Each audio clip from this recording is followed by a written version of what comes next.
welcome in everybody to our season 3 episode 4 review. This one was chapter 20. This one was 32 minutes long. This one was also directed by Carl Weathers, which we've seen earlier in the series, and this is written by John and Dave. As always, brought to you with Kurt, and we are going to be breaking down this episode for you. Yep. So Kurt, what was your overall thoughts of this episode? I thought this episode was good for the short amount of period that it was, 33 minutes, I think it was in full. I mean, that including the intro and everything. I thought they spoiled us last episode for sure. They definitely did. And I think this episode though really touched on kind of that togetherness that you're starting to see as the Mandalorians are trying to come together. And I think it was great. It had really good whimsicalness to it. It had great, character progression, I think. So it was overall fairly good. Very different than the last episode. We kind of got like a long drawn out episode where we got into the details of a lot of things. It was like 50 something minutes. This one, we kind of jumped right into it. Like you said, it was only 33 minutes long. So with credit scenes, you're only going to get, I think it was like 25 or 26 minutes of actual runtime, which I thought they did do a good job of keeping everything fast paced and there was really no lull. So definitely different from last episode. I think both episodes were great though. It's kind of showing you that dynamic of what they could do with these different episodes. If they want to take it long and slow and give you a lot of good meaty details, they could do that. Or if they could give you something a little bit more action packed as well. I also thought it was interesting that Carl Weathers was the one that directed this one.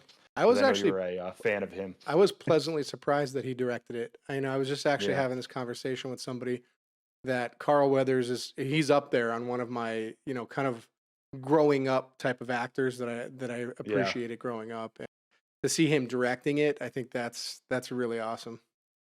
Yeah. It shows that he's getting well-rounded. I guess he enjoys. I don't know if he's really directed any other stuff, but I thought this episode was really well done for the time that they had.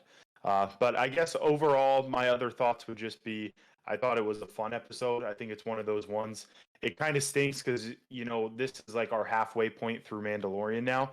So it's kind of like we don't really have like a bad guy in the season yet. Yeah. We don't really have an antagonist, which I think is interesting. I'm starting to think as we're going along here that we're not going to get one. I think this is just going to be real dived in, detailed on the Mandalorian and then set up maybe a Civil War type thing at the end of this season. But definitely progression. I think there's going to be a big progression up. There's going to be a climax to some kind of either feud or there's going to be a climax to a power struggle. If it's Grand Admiral Thrawn, I think they're teasing Thrawn. I'm pretty certain the next episode that they're doing, which I read up on today, next episode is actually created by Dave Filoni. So I think the next iteration or whatever their next episode is going to be is going to probably lead into Ahsoka. I think they're going to tie in. That series is coming soon. So I think they're probably going to allude to something either the next episode, if it's written by Dave Filoni, they're going to bring some kind of aspect of that story arc and those Dave Filoni canon writings into the next episode. Yeah. I really enjoyed the flashbacks and kind of the diving into more of the Mandalorian culture that we haven't really gotten yet. So I didn't mind that this episode kind of dove into that as well. Yeah. But overall, what would you rank this one so far out of the season? Out of the season, I would rank this a 7. Okay, this one's just a 7 for you. Yeah, I would rank it a 7 because of it being short. Now, I still didn't want to give it anything any lower because I still think they're kind of hitting and drumming on that Star Wars-esque essence. You know what I mean? That essence of Star Wars.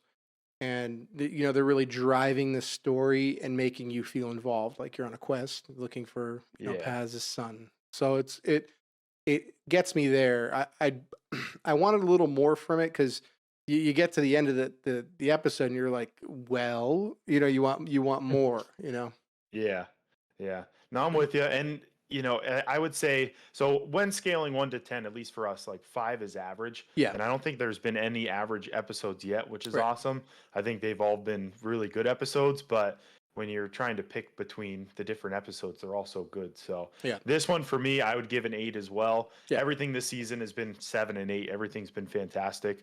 I was a little worried because once I started it up and I saw that it was 32 minutes, I was like, oh no, this isn't gonna be good. It's just a bad way to start. Yeah, because you always want them to be super long. Yeah, we went for an especially hour after getting spoiled. Yeah, spoiled with an hour one last time. Right. But yeah, I gave this one an 8, and now we'll kind of dive into more of the actual details of the episode, and we'll start with the opening scene. So the opening scene kind of cuts to a training scene of them on the, I guess you could call it the beach.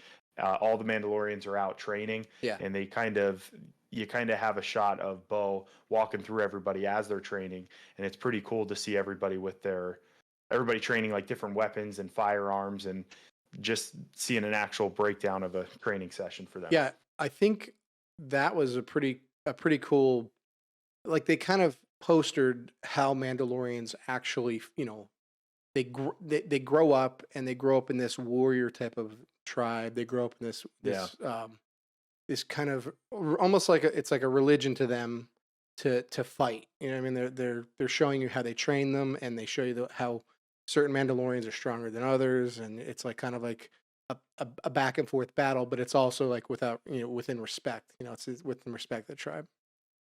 Yeah. So we see all of them training, and then they pan to Grogu by the water, pretty much just playing in the sand. For a second, you kind of think he's using the Force because the rocks are kind of moving. Yeah. But then you end up finding out that they are just like some kind of they're kind of crab animals like moving crab, around. Yeah.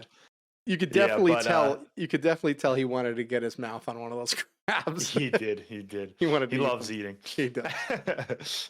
So Din ends up pulling him over to start his training, and as always with the show, how they have you hooked. You're always, as soon as anything happens where he could get put in any kind of danger, you start freaking out in your head. You're like, oh, I hope this goes all right. Is he actually ready for this? Right. Which just tells you how well they've written Grogu so far. Yeah. And that's another thing too. Like the Mandalorians, being that they're kind of like, power figures when it comes to fighting, I think, the younglings are even young, right? So they're learning how to fight. So they're not as powerful as an older Mandalorian. But it's funny because you have Grogu, which is kind of, he's an alien. He's not like a humanoid. So you don't know how old he is. You don't know what he's doing. He's training in the Force. He's strong in the Force. It's kind of funny though that you watch the two and they don't want to hurt the little guy, or you don't want him to get hurt. But in your head, you also got to say, well, he's probably how many hundreds of years old already by now. You know what I mean? Know. So yeah. So we have him go up against Ragnar, which is, as we learned later on, is Pav's son. Yep. So we have him training with him, and he's also the one we saw in the first episode. Yeah. So it makes sense with the helmet that they created then, and the helmet does match what Paz has as well. So that's actually his son there. They end up saying... Did you know that he is played by Jimmy Kimball's nephew? I did not. Yeah. Yeah, I saw that in the credits. Weird. I wonder how he I don't know. That's a fun fact. Yeah. Little fun fact in there. Yeah. So he ends up training with him, and pretty much Din is like, hey, we have to get your training started at some point. Yeah. Because he ended up leaving Luke, so now he's gonna go be a Mandalorian. So he ends up letting the Ragnar choose how they want to bring it. It was weird how they brought like over a judge as well. Like, they actually have like, it's like a practice wrestling match or something like that, where you actually have like an elder be the judge. Yep. Very competitive, real competitive, like fighting. Yeah, and also like respectful at the same time, which I think is great. But we end up. What kind of weapon did they use? Was it the darts? Yep, well, it's a kind of replication of the whistling birds, which are a weapon that the Mandalorians use frequently, which we've seen in the first season when he took out a majority of the stormtroopers. Yep. Yeah, that was great. But he ends up going up against him, and we have Bo pretty much put it on his hand right there, and she ends up giving him some encouragement, which pretty much more speculation of her being pretty much, as they're calling her, the space mom. Space mom. So we have we have her put on the darts for him and says, "You're gonna be fine. My dad was the same way." Right. He just like knows you're ready. I for mean, it. it's kind of like if you look at the parallels, like you have Space Mommy, and then you have Din, which is Space Daddy, and then you have like he's left with the Armorer for a little bit, and you could tell the two different ways that Grogu is handled. The Armorer is kind of more serious and come and get your armor, come and get your, you know what I mean, like go into the forge and that kind of stuff, and then you have Space Mommy where she's like, well, here you go, here's a tip, let me put that on for you. That my father, I did this as a kid, learning this. Yeah, so you'll be all right. Yeah, it'll be all right. Yeah, being more comforting, which I think both will be good for him. I think the armor will be good for him too. But we end up pretty much seeing that they're all kind of underestimating him. Ragnar ends up saying, "Hey, like I don't really want to be doing this. Like, what's the point? He's just a small little space creature." Right. And then he ends up getting him. He ends up shooting Grogu twice in the chest, and then Grogu obviously Din comes down and says, "Hey, just show him what you got," and he's able to take care of him. He shot 3 at once, which I don't know if that was allowed, but he ended up doing it, and he ended up winning the duel. So I think everybody ended up seeing that, Grogu's just not this small little space alien. Right. He doesn't even have his full cuirass, doesn't have his helmet like any of the other foundlings. Which I really do see them building it up where he's going to get a full suit of Mandalorian armor, and the day that happens is going to be wild. And I hope they allow like the ears to stick out too. That would be fantastic. I don't know if they'll have them get bigger. They must have them get bigger as they go. But if I were to take bets, a full suited armor is gonna be awesome. So he gets his first armor piece, right? Yeah. If I were to take bets, though, people say, "Well, what is he going to get next? What's his next cuirass going to be, or if he's going to get another piece?" I hope that they make the baby, like the bassinet, like the carrier is all Beskar, just like a Beskar carrier. That would be awesome to see. I hope they weaponize it too. Yes, that'd be great. Yeah, he's able to use that because even in the flashback scenes, as we'll talk about, he's still in that same pod, just whipping around with blasters for a long time. Yeah, be epic. Beskar blasters on there. Yes, that'd be great. So I believe. So then after that, Grogu ends up winning. Ragnar goes over to the water, and then as for some reason this planet has a bunch of like huge beasts. Some kind of winged. I don't think we have a name for this one, right? No. It's just some kind of winged animal. Pretty much comes down and takes Ragnar. They go off chasing him, and pretty much Pav and Din end up running out of jet fuel. So their jetpacks only have so much. Yeah, I like actually how they kept that to the lore of the jetpacks. I mean, there's only so far that those jetpacks can go. They're not like endless fuel. You know what I mean? They're not. You can't fly endlessly with them. Which was a great. They portrayed those great. Great scene though. I mean, the way that they're flying with the camera on the back of the jetpacks, and like it just was such a cool scene where they're ripping through the canyons. All the past 2 episodes have had great like flight and chase scenes. Yeah. Even this one later, I don't know, like the CGI that they've been able to use and stuff like that has been fantastic. I think they really are flexing on the CGI. I mean, even Favreau, with his team, you could tell that they either got more funding or they're using more modern types of CGI that are just, it's amazing that they could do it that quickly.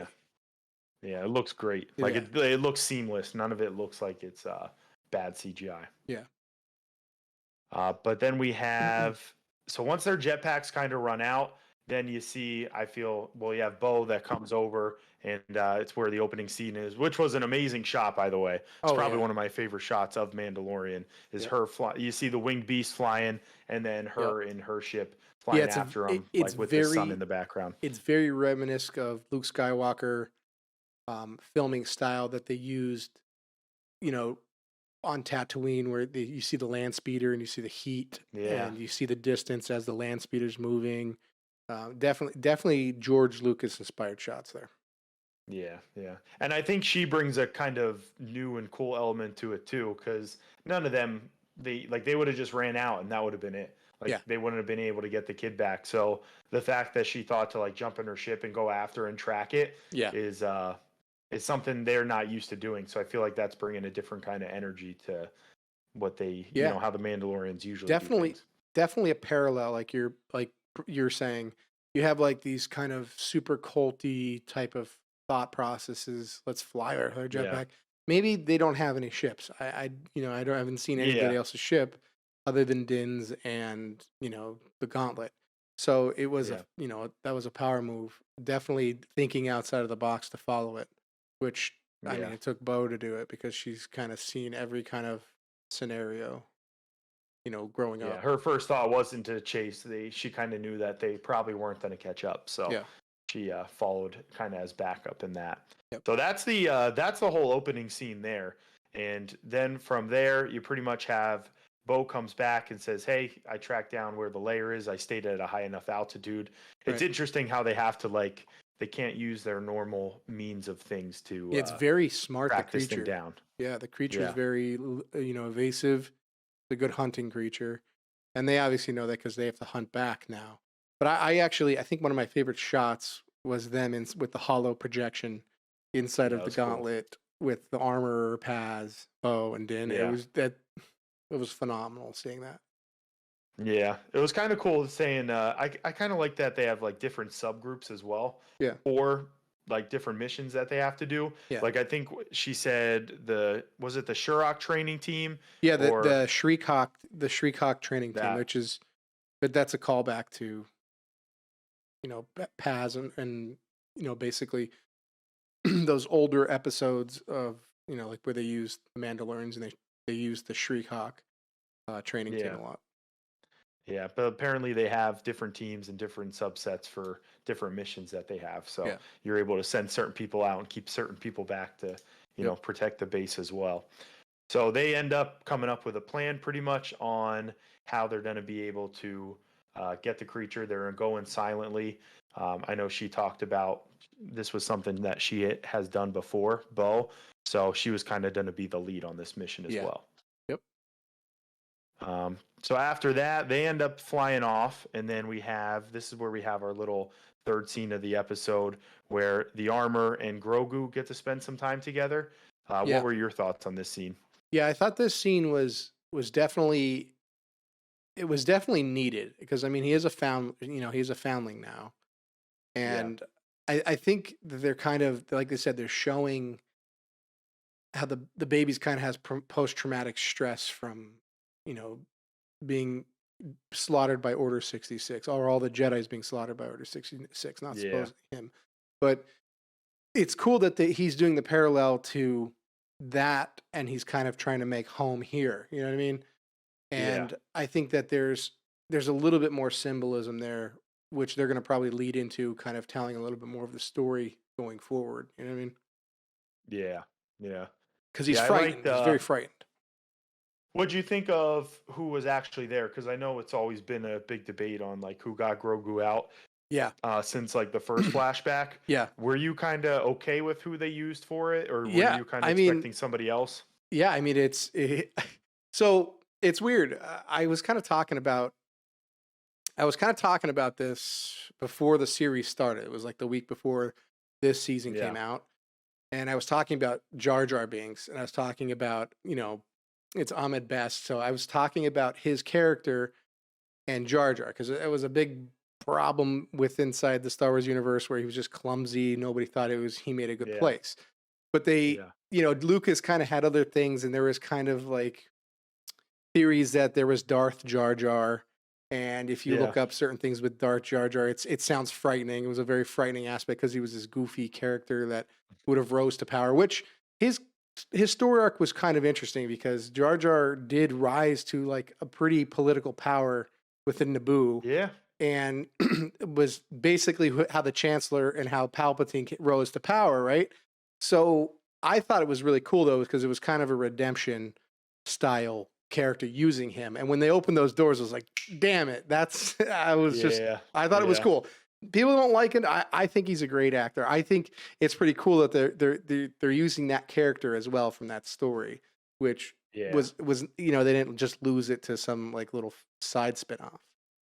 Yeah, I was a fan of it as well. Some people were, at least from what I was seeing, they wanted somebody that was like more important to the story. Yeah. But just for how much like flack he's gotten for previous things, which really isn't even his fault. That's just the character that he played. Yeah. I thought that was an awesome like little, hey, you've been through a lot, but we'll give you some on-screen time here. Sure. And I thought the whole chase down scene on Coruscant was awesome as well. Yeah. So they kind of. Well, I mean, they even hit go ahead. the speeders bikes, like the bark speeders. Yeah. The clone, Yep. ships that actually, carry soldiers. I actually even know that Tier Morrison, he made cameo with voice acting for them because he was, the clone. So I thought that was a cool little Easter egg that nobody was really talking about. Which you wouldn't pick up on. Yeah. Yeah. I like the scene. I like the chase down. I liked seeing Padme's ship as well, or one like it. Is it the Naboo Starfighter or the Naboo something? It's a Nabooian cruiser. Yeah. Okay. You know what? You know what I thought about too? The character, the Jar Jar actor. I mean, was Lucas potentially going to use Darth Jar Jar, because the actor himself is great with lightsabers? He looks like he uses the Force well, and I think that for his persona of what he was, Jar Jar, absolutely great. Especially the chase scene kind of reminded me like Obi-Wan, on Geonosis.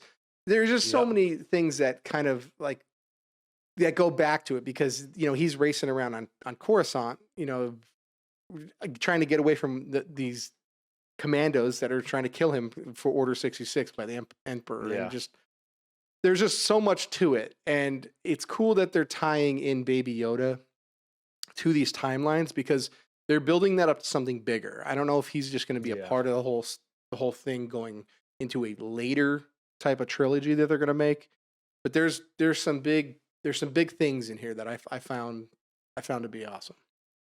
Yeah, and not to get too much off on a side topic, but him becoming a Mandalorian kind of makes sense as well. And I really hope he becomes like a Mandalorian with the armor and also has a lightsaber. That would be literally the coolest thing in Star Wars. Yeah, that'd be great. It could turn into. I mean, I don't know. Depending on the Darksaber, is he gonna be like a Mandalore? I mean, is he gonna be like a Tar Vizsla? Is he gonna be like a Paz? Where obviously Paz isn't the big one, but Tar Vizsla, he's the one that led that with the Darksaber, and he had Force powers, and or pre-Vizsla, the Jedi. So you have to look at that as he is a Jedi, but he's also a Mandalorian, which I mean has happened in the past. What are they building that up to? Yeah. It'll be cool. They have a lot of ways to do it, but I know when he was with Luke, it was kind of like, well, where has he been this whole time if he's going to end up being a Jedi? But if he goes the Mandalorian route, it kind of gives him more reference to be able to cross paths without, it kind of makes sense of where he was then during that timeline. But I think that's going to be great going forward. I know after all this chase scenes, he ends up getting away. And then the flashback kind of ends, and then it's back to the armor and Grogu. Yeah. And then she pretty much gives him his chest plate, and pretty much says, "Hey, well, you'll get more as time goes." I know she said something about everybody donates a little bit to it as well to get you started, which I thought was pretty cool and shows you how close knit Mandalorians really are, at least in their clan. Yep, and I think that was a big thing when the first season came and Din was finding more Beskar. I think that was, she was able to save up a lot more, not have to worry too much about making cuirasses for certain Mandalorians. You know what I also, this is kind of a side topic too, is did you notice how many Nabooian ships that they're kind of showcasing? Somebody's really in love with the Naboo style spacecraft. Yeah, just in this episode, or you just mean in general? The series in general, yeah. You have this, the N1, you have the Naboo, you have basically the Nabooian cruiser, so the Star Cruiser. So that's true. That's funny. So he ends up getting the chest plate, and then now we're kind of done with that section, and pretty much the rescue crew that's out there, they finally get to where they're going, and they pretty much set up camp for the night. And they pretty much get their food, and you have Bo asking, well, how do you guys eat? And they kind of say that they all separate, they find their own corners, and then they take off their helmets and eat. Yeah. Which is, to me, that sounds a little bit ridiculous, but whatever they got to do, they got to do. Yeah, I mean, I think it's kind of interesting how she's kind of even like partaking in that, because obviously she thought it was foolish, but I mean, is she now not as jaded because she saw a mythosaur, and she's now kind of practicing this religious type of ceremony to fit in because she was a nobody now when she had everything, when she was part of the Night Owls? But I think it's... I'm hoping she sticks with it. I'm hoping she sticks with them. Yeah, and she was the leader of the war party, which I thought that was a cool reference that Paz gave her. You know, he gave her that nod to being the leader. Stay there. Yeah, stay by the fire and do it. Yeah, I thought that was cool as well. But then we pretty much pan to the next morning when they're going to go and climb. So they end up climbing with just their grapple stuff because they said obviously they can't use anything else, or they pretty much would scare the animal, and the animal would end up eating the kid or killing the kid. I guess they kind of know from past experiences that the animal keeps the kid alive until, like, to feed their own children. Yeah. Because at this point you kind of feel like the kid would be dead if it was for sure a day or two later. You could even see, I believe you can even see Mandalorian helmets that are inside the nest. Yeah, you can see there's one in there. younglings. There's like a red one. Yeah. Yeah. So it's not the first time, and this time they're actually doing something about it and getting them back. So they end up climbing up there, which it's cool to see all like the different grapples and stuff. I don't know how Paz got up there with a machine gun on his back. That was he's pulling himself up. I'm like, Jesus, that cannot that has to be just like a ton that you're pulling up with the armor and the weapon and yourself pulling up. It was crazy. Right. Exactly. But they end up getting to the top, and Din sees a heat signal coming from inside the nest, and he lets them know. Pav ends up saying, well, Bo pretty much says, hey, let's make sure that it's all clear first. He's like, no, that's my son. I have to go in there. So he ends up jumping in there, jumping the gun a little bit, and it ends up being 3 baby winged dinosaurs, whatever you want to call them. So they pop up, which then triggers the full-grown one to pop up as well, which I thought it was weird that it just spit the kid up as well. Just like, I know. I just like the kid was fine. I mean, that's kind of shows you though, like the Beskar, how resilient it is. Yeah. Is that a callback to the Sarlacc pit and Boba Fett? Yeah. I also think that there's a little subtle play with the heat signatures. Like when he uses the heat, he presses on his helmet and he sees it. It's Star Wars and they have heat signatures. He used it in past seasons, but we have Carl Weathers working in the same industry, and he played in Predator, and Predator used heat signatures to hunt. So I mean, there's a lot of little similarities there too that I couldn't help but to think like that might be like Predator. That's cool. Yeah, I didn't even think of that. Yeah, I didn't even think of the armor keeping him alive in there too. Because maybe he was like the animal was trying to digest him and just wasn't able to because of the. He's probably definitely feeding his children, but I think that's just a way to so it can keep it inside its stomach, which must be absolutely terrible. But stuck in there for like a whole day. Awesome. But then this pretty much just leads to another awesome scene like we've been getting all season with them in the air fighting it. Did you notice? I mean, to go back, did you notice they used that puppet when he was regurgitating the kid? They used that sweet animatronic type of puppet. I thought that was awesome. No, I didn't see that. Big fan of the puppetry when it comes to Star Wars, and that was great. Yeah, I'll have to go back and look for that one. Yeah. But they're pretty much fighting the animal in the sky now, so they still have their jetpacks. They're flying around. Bo's able to get in there, and Pav ends up getting taken as well. I think he's in the mouth, and the kid he just went like, this is my son, and he just went straight into its mouth. It was like, yep, eat this. Dived in there. He knows he's not going to get chewed up in there. So they're flying around with him. I think she ends up either stabbing him. I know one of them does flamethrower to the face. I think she ends up Paz. stabbing him like in the face or in the eye as well, Yep. which triggers him to release Pav. So Pav's down safely, and then they're able to get the kid back as well. But that was a really great scene Yeah, as and I well. think the armor even alluded to the lariats that, like, they shoot. She gave him extra, which you obviously see them all using them when they're trying to take it down. Yeah, And yeah, Din gets a nice hit on it, and that was it. yeah. That's all she wrote. Yeah, and then Bo's. So once they're down there, this is kind of where everything's kind of squashed at this point. All the beef, which I think's great going forward, Yeah. is kind of the episode that, and I think that was kind of the point of the episode, kind of get everybody on the same team. Yeah. They both say pretty much thank you, and this is the way. So Yep. pretty much resolving any issues they've had in the past, going back to either like the Clone Wars animated series or just back to a previous season. At this point, because they helped save his son, Yeah. everything is now squared away. It's great seeing a lot of the character arcs fighting, right? Like watching Din Djarin like fly in there with the verbo blade vibrating and then slicing the leg to get the kid free.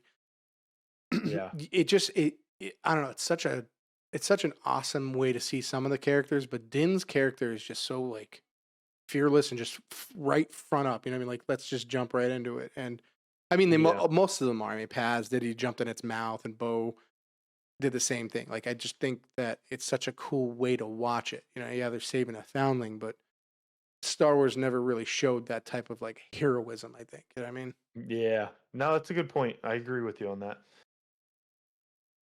So after that, we have them pretty much end up flying back.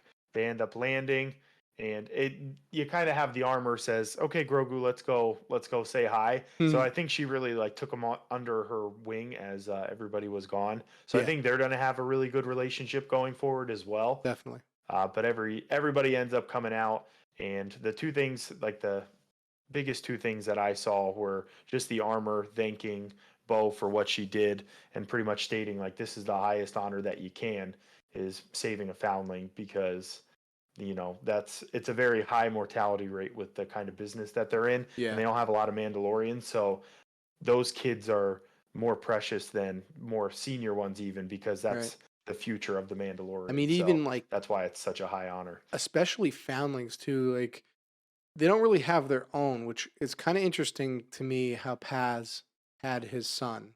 Where's the mother? Yeah. Who's the mother? Because most Yeah. foundlings now are found. You find them and then you bring them into the Mandalorians, and then they become Mandalorians. Now, I mean, is it gonna turn out where, like, people can get married? Is there, where is that happening? Because traditionally now, since everything is gone, they're rebuilding by finding new, foundlings. Yeah. Yeah.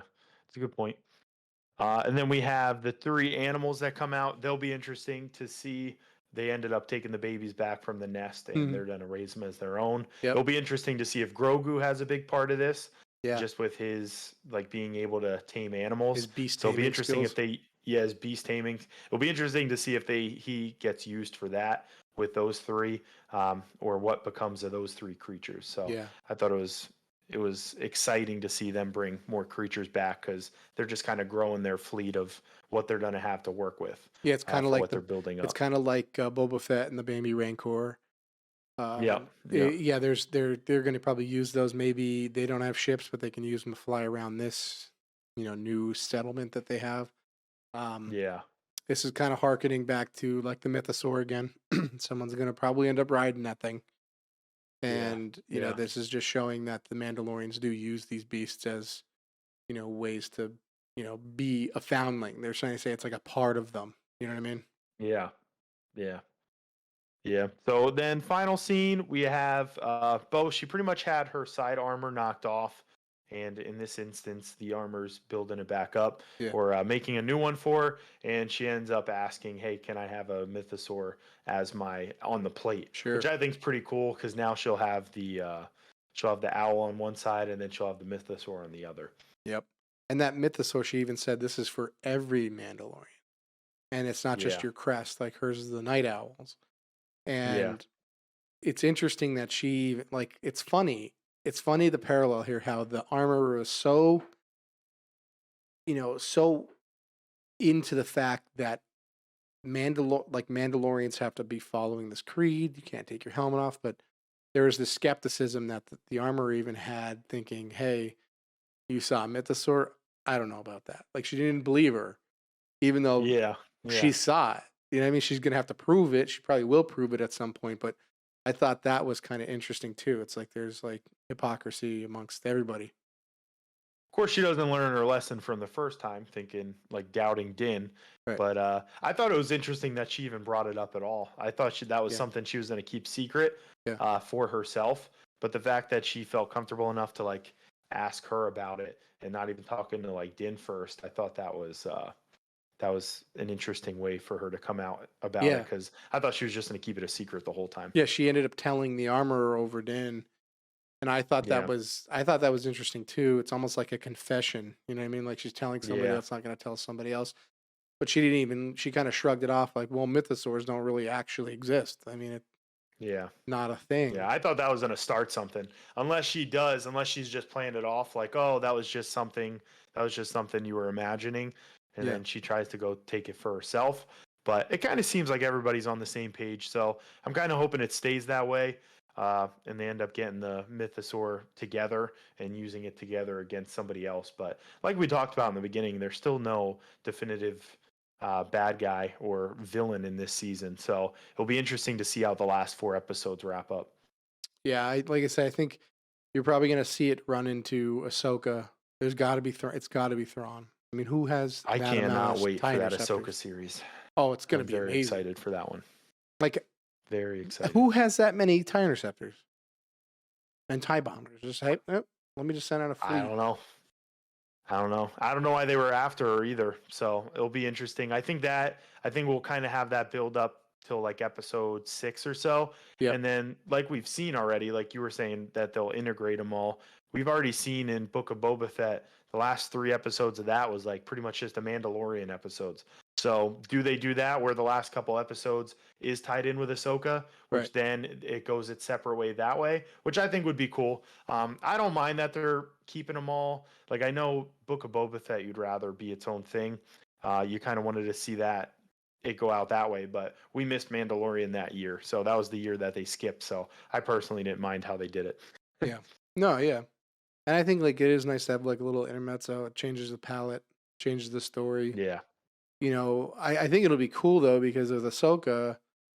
I mean, that's more Jedi related, right? So like they're gonna Yeah. Dave Filoni's gonna be majorly involved in that. Yeah. And there's gonna be Ezra Bridger, there's going to be Thrawn, there's going to probably be other bad Jedis. I hope that they bring some really bad to the bone Jedi. It's kind of like what they did Yeah. with, the Book of Boba Fett, where they brought in, the Wild Wild West type of, atmospheric stuff, where like it's Cad Bane, you know what I mean? Like that Yeah. was when they introduced Cad Bane, I thought that was cool. Like it just gave you That was awesome. yeah. You know what I mean? So they got to do something like that for Ahsoka. And I think that that's going to be, it's going to be a good feeling to see something like that. It's going to breathe it. Like you said, the intermezzo that breathes new kind of life, and then saying, hey, I want to go back to the Mandalorian. I want to, what else is going to progress? Yeah. I think they're doing a lot of, and this is all topic from the episode, but they're just doing a lot of repairing from the last 3 movies that they had. Yeah. And I think they're doing it so well. Like just the Clone Wars episodes, they did that animated series so well, and it's just flown into this very great. That I think after, because I know they don't have any movies planned for Star Wars until 2025. Yeah. But if they just keep doing this and they keep doing this correctly, it's building such a strong universe and story base that I think Star Wars will definitely, if not already, is definitely back. So think about as long as it doesn't get in the wrong hands again. You're right, and I mean, like if you look at this, produced by Kathleen Kennedy, I have obviously disdain for her because she goes on, she goes and makes these new trilogies, passes it along to whoever, and then just kind of taints the way that Star Wars looks and how it feels and how it's progressed, and then you bring somebody like Jon Favreau in. And he's like, whoa, we have to be a certain way. And I think a lot of the Star Wars community had that kind of bad taste in their mouth because of her. I mean, she's an executive producer, as you can see at the end of the thing, but I don't think she Yeah, really has much has say. much say. And you see how it Yeah, is now, and you see, like, for instance, where could you take a series where you have the most hated character, which is Jar Jar? I mean, it's not technically Jar Jar, but it's the actor, and make it yeah, like awesome from a spin-off yeah, show that he was in that plays this inconspicuous Jedi. So yeah, it's interesting that you can have somebody that can absolutely destroy Star Wars for three movies, and then somebody that just completely regentrifies it, and then makes yeah. this awesome. You can make characters that have like little to no worth almost like instantly bring you back to life. You know what I mean? Yeah, yeah, the fan service they've been able, because that's all that is. It's Yeah. if you're just a casual Mandalorian, you just got into it, you wouldn't be able to pick up on that. Right. But the fan service that Dave and John have been doing has just Yeah. been incredible, and it's really paying off. So again, that was a little side rant that we got on for the past 5 minutes, but I think they're definitely in the right direction. I'm excited to see what comes of it, and again, another great episode. So. Yep.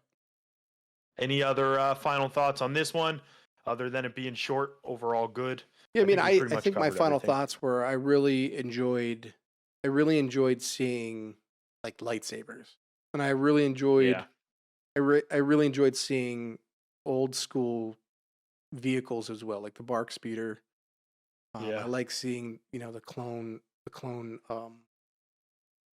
whatchamacallits, the Nabooian cruiser, and then the like those drop ships that they use for the clone troopers. I thought that yeah, was really cool. I mean, it really takes you back to the prequel. You know what I mean? It takes you back to, that vibe of the Sith and the CIS and the droid army and, the clones and that kind of stuff. I thought that just hit, I think because it's my childhood. Yeah, I grew yeah, up yeah, with the original 70s and the original New Hope, and my favorite movie, which is, um, within inside that old series, which is Return of the Jedi, yeah, and then growing up and being like a teen into my late teen years, watching those movies with seeing that, it kind of just sparks that that wonder. You know what I mean? It was cool. yeah, yeah. That kid like joy Yep. brings back good memories. Yep. Yep. How about you? Awesome. What do you have? What do you? Um, Final thoughts were I really enjoyed this episode. I like that they're able to, uh, like I said, with the last episode, they're able to make it so long, and they're able to really have a different style of show. Because last episode and this episode were so different, but they were both done so well. I like how they keep it fast paced. It really didn't sit still at all for Yeah. the full half an hour that we got with it. So it was only a half an hour, but it was action packed. And like we talked about at the end, I just really like the direction that it's going. Like the Yeah. thought of Grogu with Mandalorian armor and a lightsaber Yeah. is literally will be the coolest thing Star Wars has ever done. I know. A little Yoda with Mandalorian armor and a Yep. lightsaber, Yep. that's going to be awesome. I So mean, I'm hoping that's the direction they go with it, but how where are they it's gonna very go? promising. And that's the thing too. Like, where are they gonna go with Baby Yoda when he becomes an adult? I mean, Yoda Yeah, eventually became very powerful. You know what I mean? He trained and then he yeah, got old. So where are they going with that? Like, I'm so intrigued where they're gonna go with the Yoda yeah. race. They just gotta blow up the last three, the new movies, and just start pretend that was like in a alternate dimension, and Yes. just have like the Grogu series of three movies Yeah. of Mandalorians and Grogu's and Jedi's getting along or fighting, whatever they wanted to do. Yep. It would be great. Yep. And then the Sith stuff we could talk about forever too, because they're coming out with a couple TV shows that potentially could be pretty awesome with the Sith side of I things. think So that would be sweet if they it's did that. Kind of like yeah, a I think dark it's called hero. Acolyte or some kind of. It's going to be some kind of movie based on. They ended up taking a force sensitive, but the other one wasn't as force sensitive, Yeah. and the Sith end up getting their hands on her, and it's going to be like a story following her path through being a Sith. And That I mean, that that's gonna sounds be already that'll be sounds sweet tasty. too. Yeah, that sounds tasty. Yeah, Because I mean, Acolyte in general, like you have yeah, Padawan, right, which is Jedi, but like yeah, Acolyte, like I'm envisioning like Inquisitor and like Force Maelstrom and Lightning and Yeah. using force choke and teaching you like the rule of two, just like real deep Star Wars stuff, like different types of fighting stand. They could do it. Yeah. They could do it well.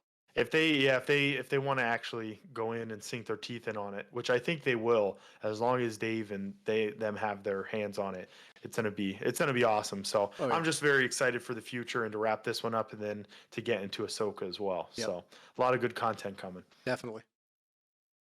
But I think that will do it from us. So overall grades, Kurt gave a 7, and I ended up giving an 8 for this episode. But other than that, that is the summary for episode 4 of this season, and we'll see you guys in the next one. Thanks. Take care.